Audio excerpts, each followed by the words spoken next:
لما تحرم شيئا قل يا ربي يا مغني، ينسيك لا تتذكر، سلام على من يشكو. متابعين أم سجود، السلام عليكم ورحمة الله. مرحبا بكم في قناتي خياطة وطبخ مع أم سجود. اليوم جبت لكم وصفة بيتزا سهلة سريعة بسيطة، مواد موجودة في كل بيت.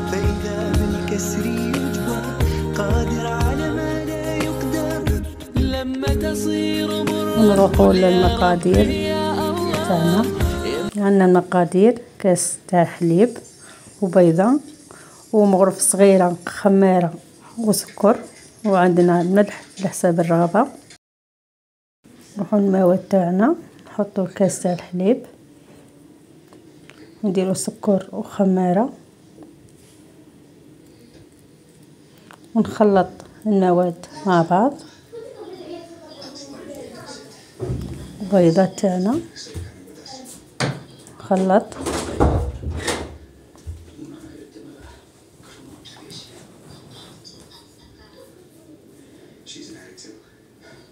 ونص كاس تاع الزيت، ما حضرتها لكمش من الاول، بس كاس بالحجم تاع هذا تاع القازوز.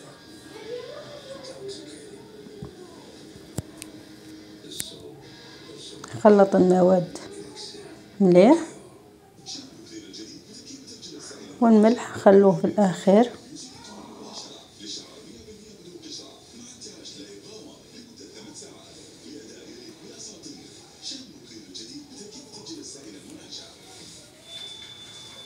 ندير لافارين تاعنا ونخلط مليح. لافارين على حساب ما تنشف معاكم.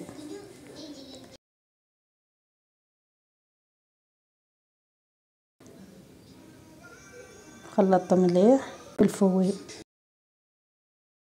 ونرجع نخلط باليد،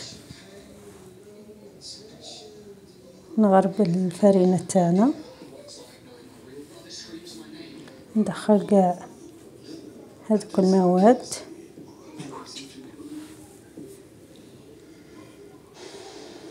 نشفها،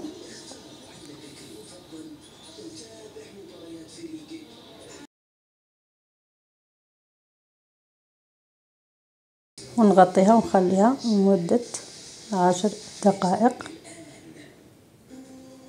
نروح للصلصة.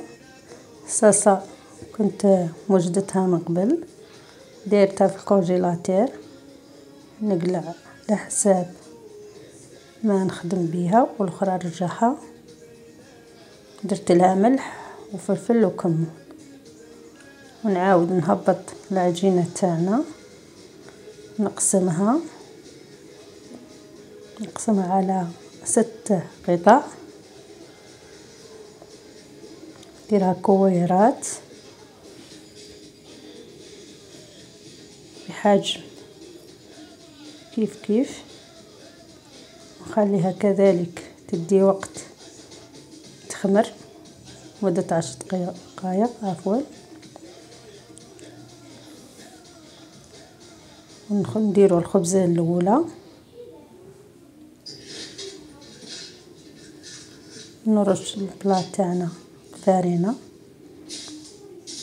ندير الصلصة. واش عندكم في البيت تقدروا ديروا. نديرها كون حميت معنا الفرن مسبقا، ونديرها على درجة حرارة 250 درجة، ونخليها تطيب. بعد ما تحمر معايا من تحت، راني نشعل عليها من الفوق شوي ونجبدها، هاي حاضرة معايا.